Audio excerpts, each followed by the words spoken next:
Mary Kay Cabot didn't name-drop Shedeur Sanders outright, but she didn't have to. Her pointed dig at Dillon Gabriel couldn't finish the job was all it took to detonate the Browns' already fragile quarterback narrative. Within hours, what started as a simmering fan frustration boiled over into a full-blown campaign, a public, chaotic push for a quarterback change, led not by coaches, but by hashtags. Cabot's timing was surgical. Gabriel had just wrapped up a painfully indecisive debut against the Vikings, a game where hesitation defined nearly every snap. If you're into the real story and all the messy twists they don't show on highlight reels, go ahead and subscribe. And if you're sticking around to see how this Browns QB chaos plays out, you should definitely be subscribed. But Cabot's carefully chosen words took a step further. They suggested what the front office hadn't dared to say out loud, that the franchise might be done pretending this was still under control. And just like that, the narrative flipped. Shedeur Sanders, still in backup gear and without throwing a single professional pass, was no longer just a developmental piece. He became a symbol of change, of future, of every fan's last nerve being tested. Clips of his poise at Colorado started flooding the timeline. His name started trending. It didn't matter that Sanders hadn't taken a snap in brown and orange. He was already being treated like the solution to a problem Cleveland didn't even try to hide anymore. And behind all the noise, the locker room started to show cracks. Some veterans are quietly airing concerns about the coaching staff's blind loyalty to Gabriel, who's looked more like a placeholder than a leader. That's not just post-loss sulking. That's foundational instability. When the guys in the huddle start losing faith in the voice behind center, you don't just have a QB issue. You have a leadership vacuum. Kevin Stefanski now looks like the last man still clinging to the script. He's standing by Gabriel, even as the stadium pulses with chants for Sanders. That might look like resolve, but to some, it's starting to look like stubbornness, a refusal to acknowledge what's happening in real time. And in this league, pride gets coaches fired. So now, the Browns aren't just trying to decide who plays quarterback. They're trying to survive a full-blown identity crisis. Mary Kay Cabot didn't write that playbook, but she definitely opened it. The Cleveland Browns are once again standing at the edge of a cliff, looking down, unsure whether to take the leap or freeze in place. And this time, the drama isn't some anonymous quarterback battle. It's a full-blown crisis fueled by on-field failure, insider shade, locker room whispers, and a fan base that's officially fed up. This all started with one debut. Dillon Gabriel's first game as a Browns starter wasn't just underwhelming. It was a kind of performance that turned skepticism into full-scale revolt. From the opening quarter against the Vikings, something felt off. The offense was flat. Gabriel looked hesitant. Conservative throws, missed opportunities, an inability to extend plays. And then came the final drive. That last possession was supposed to be a chance at redemption. Instead, it was a nail in the coffin. Gabriel froze. The play calling was lifeless. An entire game ended with a whimper. That moment didn't just lose the game. It shattered the illusion that he was ready. The reaction was instant. Fans were already grumbling, but now it was full-blown backlash. And then Mary Kay Cabot spoke. She didn't scream. She didn't campaign for change. She just said on the record that Gabriel couldn't finish the job. That's all it took. The floodgates opened. Now, for context, Mary Kay isn't just another reporter. She's been covering this team for years. Her words carry weight. She doesn't deal in hot takes. So when she drops a line like that, it's never random. It's calculated, subtle, sharp, and fans knew what she was doing. It wasn't just a critique. It was a warning shot. Suddenly, speculation turned into movement. Hashtags exploded. Hashtag start Shedeur. Hashtag bench Gabriel. Fans didn't just want change. They were demanding it. They started pulling college footage of Shedeur Sanders. Calm in the pocket. Unshaken under pressure. And, crucially, confident. Something Gabriel clearly wasn't. That comparison? Brutal. Sanders hadn't even taken a snap. And already he was being treated like the future of the franchise. Fans saw the body language. The poise. The professionalism. Meanwhile, Gabriel's demeanor, tense, indecisive, reactive, became a symbol of everything going wrong. This wasn't just a quarterback dilemma anymore. This was about the identity of the Browns. And it didn't stop at the fan level. Inside the building, cracks started showing. Reports began circulating that some veteran players were quietly questioning the coaching staff loyalty to Gabriel. Not publicly, yet, but internally, the whispers were real. Whispers that pointed to deeper problems. A locker room starting to lose trust in the process, and worse, in the people running it. That kind of internal tension doesn't fix itself. Once it sets in, every missed throw adds fuel. Every incomplete pass becomes evidence. Every decision to stick with Gabriel becomes a reason to doubt leadership. Meanwhile, Shedeur Sanders just waits. No interviews, no cryptic posts, no drama, just the silence. And that silence is deafening. His composure has turned into a statement of its own. While the franchise scrambles, while Gabriel falters, Sanders has become the calm in the storm, the poised option, the future. The irony? He hasn't even touched the field. And yet, he's already become a symbol of hope. That tells you how bad things are, and how loudly the fans are crying out for a change. At the center of all this is Kevin Stefanski. And this, right now, is the biggest test of his leadership. Does he stick to the plan and ride out with Gabriel? Or does he recognize that the plan is unraveling? So far, he's chosen the former, publicly backing Gabriel, talking about development, insisting that things are going according to schedule. But outside of press conferences, things aren't going according to anything. What's happening is a public breakdown of confidence in his decision-making. Every day that Shedeur Sanders remains on the sidelines while the team struggles is a blow to Stefanski's credibility. It makes him look disconnected from reality, out of sync with the locker room, blind to what's playing out in real time. And that's dangerous, because once a coach loses that connection, once players and fans believe he's prioritizing pride over performance, there's no coming back. The Browns are facing a decision that's no longer about upside. It's about damage control. If they continue with Gabriel, they risk burning everything down. If they pivot to Sanders, they give themselves a chance, not just to win, but to restore faith. And this goes deeper than one quarterback. This is about trust, in leadership, in direction, in identity. Right now, that trust is on life support. Let's not overlook what this situation has become: a fan-led revolt, a subtle media call-out, a divided locker room, a silent backup quarterback becoming the face of hope, and a coaching staff too frozen to act. This isn't new for Cleveland. The quarterback carousel is practically tradition at this point. But what makes this different is the timing. This team wasn't supposed to be in crisis mode this early. This was supposed to be a season of clarity. Instead, it's chaos, and the window to fix it is closing fast. If Shedeur Sanders gets a call next week, there's still a path to redemption, not just for the team, but for the leadership. It shows they're listening. It shows they're not married to ego. It shows they're willing to adjust. But if they don't, then this doesn't just become a lost season. It becomes a cautionary tale about stubbornness, about how refusing to pivot when the writing is on the wall can cost you everything. There's no guarantee Sanders is the savior. That's not the point. The point is that he might be. And the Browns owe it to themselves, to the locker room, to the fans, to their future, to find out. Because right now, the only thing more damaging than a wrong decision is no decision at all. So what happens next? Does Stefanski swallow his pride and make the switch? Does Sanders finally step in and get a shot? Or does this franchise keep spinning its wheels in real time, broadcasting its confusion to the entire league?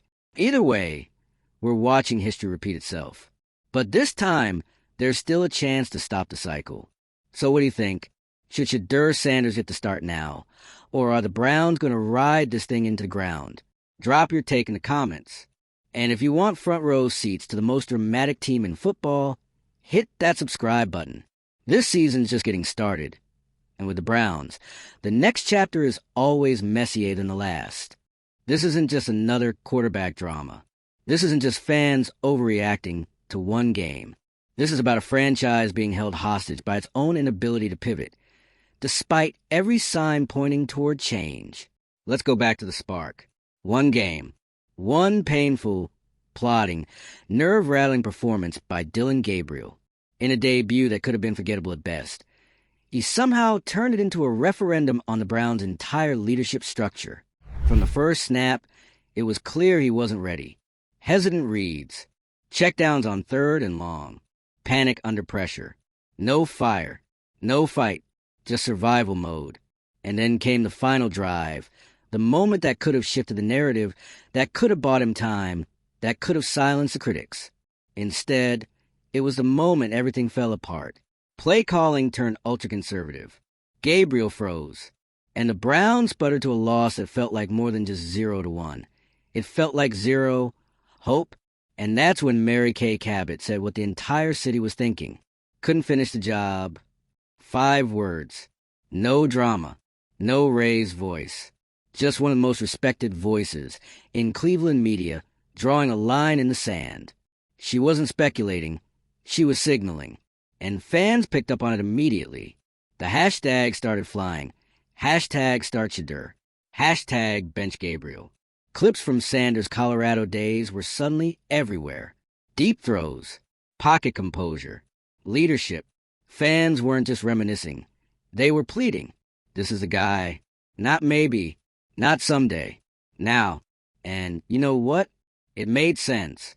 Because while Gabriel stumbled through a debut that looked like a man trying not to mess up, Shedeur Sanders was doing the opposite. Not on the field, but in the way he carried himself. The poise. The stillness. The calm. On the sidelines, yes, but felt throughout the stadium. He didn't have to say anything. And that silence, it was louder than anything Gabriel did with the ball. That's when things started shifting inside the building. First came the whispers. Players questioning the staff's loyalty to Gabriel. Not yelling, not causing scenes, but asking the kinds of questions that only show up when belief starts to crack. Why is he still getting all the reps? What are we waiting for? You don't come back from that kind of doubt with another press conference. You fix it with action, with leadership, with clarity. But from the Browns? Crickets.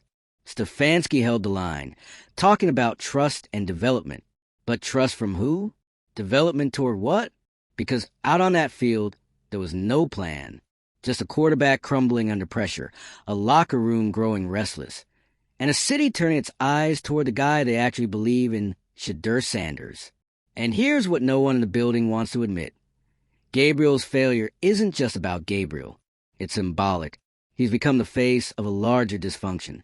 A franchise that talks about culture, about identity, about growth, but refuses to adjust when the plan falls apart. That's what fans are furious about. Not that Gabriel struggled, but that the leadership is pretending like it didn't matter. And so Shedeur Sanders, without even playing it down, has become more than a quarterback. He's become a concept, a representation of what this team could be if they stop tripping over themselves. And every game that he doesn't start makes that belief stronger.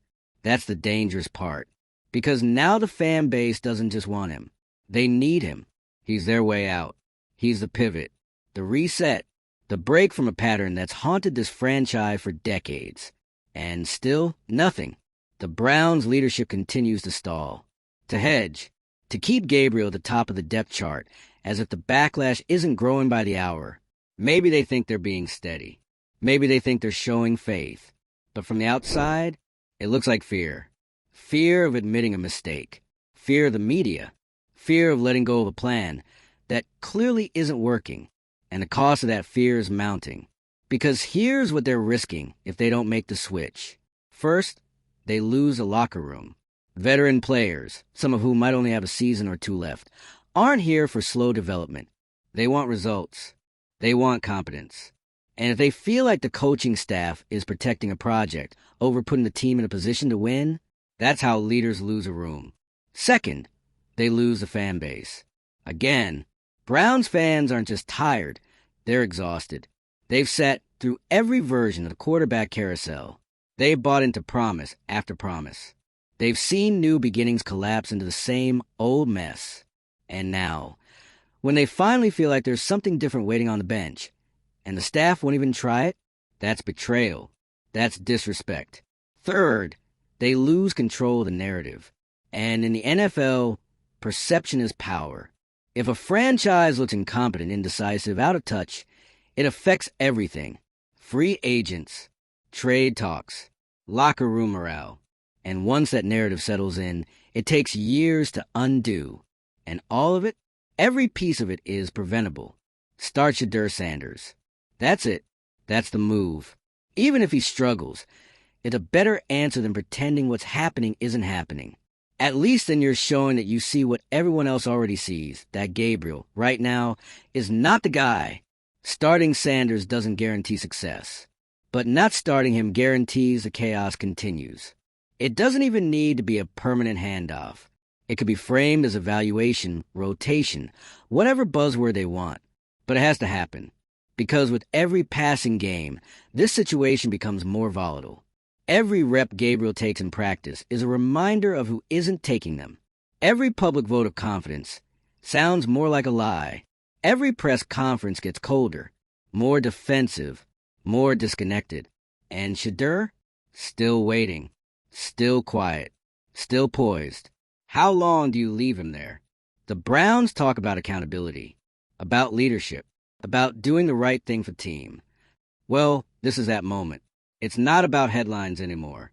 It's not about a flashy college resume or a fan-favorite backup. It's about the fact that this team is in trouble. This locker room is drifting, and the guy you need to stabilize is already in your building, standing on the sideline while the situation around him collapses in slow motion. There's still time to fix this. There's still time to stop this season from becoming another chapter in Cleveland's never-ending spiral.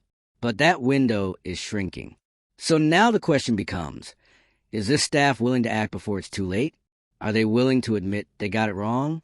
Because if they're not, then they're not just protecting Gabriel. They're sacrificing the entire season for the sake of saving face. At this point, it feels like the Browns aren't just mismanaging a quarterback situation. They're actively sabotaging their own momentum. The signs are everywhere. You can feel it in the stadium. You can see it in the body language. You can hear it in the shift in tone from fans and insiders alike. This isn't just a mid-season bump. This is the start of a full-on identity fracture. And it's happening in slow motion. Let's not gloss over what's actually unfolding here. Dillon Gabriel had one job. Show enough spark to justify the Browns' decision to hand him the keys. He didn't need to be elite. He didn't even need to win. All he had to do was look the part. Look like a guy who could handle pressure. Look like a guy who could lead a huddle. Instead, he looked like someone desperately trying to survive the moment. No fire, no improvisation, no instinct, just hesitation. The kind that rattles fans. The kind that turns a coaching decision into a locker room issue. Because when that final drive failed, when the game was on the line and Gabriel checked it down again, you could feel the air leave the stadium. Not just disappointment. Disbelief. Resignation. Like everyone watching suddenly realized, oh, this isn't going to work. And then with surgical timing, Mary Kay Cabot delivers that line. 5 words. Couldn't finish the job. Boom. Suddenly, the conversation isn't about development. It's about credibility. It's about who really runs a show in Cleveland. The coaches, the fans, or the players silently watching it all fall apart from the inside. What's wild is that Shedeur Sanders hasn't done anything but exist in this chaos. And yet, he's become the center of it. He's calm. He's patient. He's just waiting.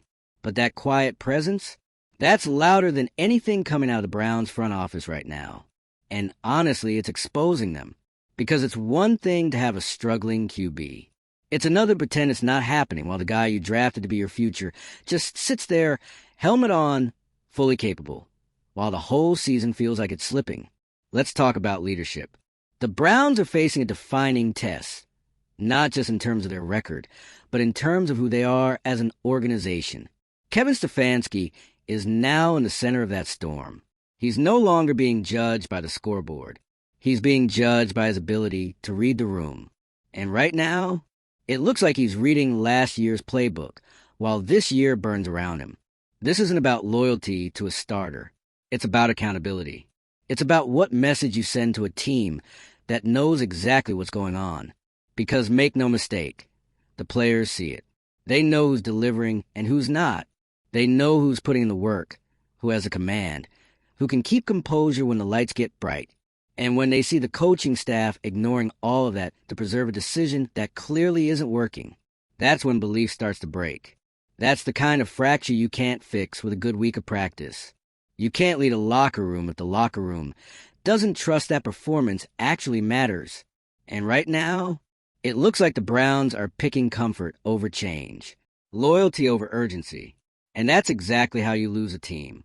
Meanwhile, the fans, oh, they've already moved on. The trust in Gabriel was never deep to begin with. He was always going to be under a microscope.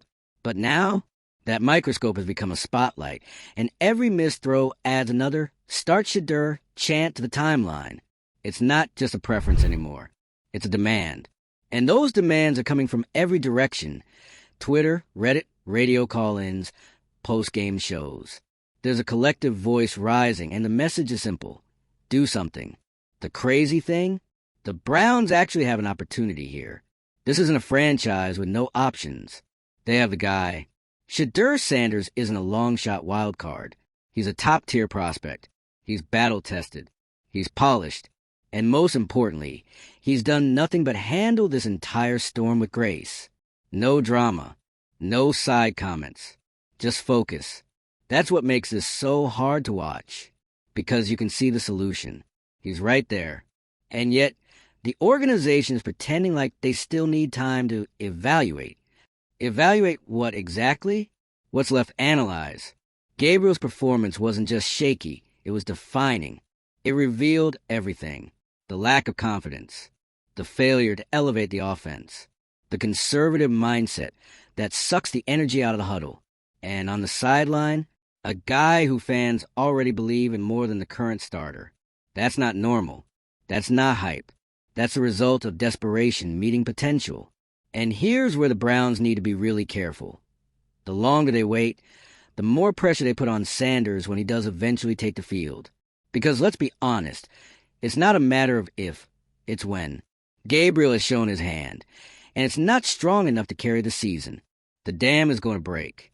And when it does, all eyes are going to be on Sanders to fix what the coaches refuse to address for weeks.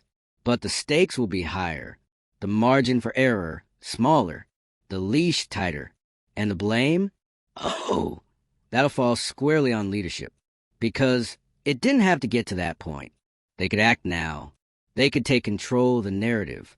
They could say, "We saw what happened. We've made the adjustment." That's not weakness. That's leadership. Instead, they're sitting on their hands while the pressure builds. So now the fan base waits. The locker room waits. And Shedeur Sanders, still calm, still composed, waits too, waiting for his chance.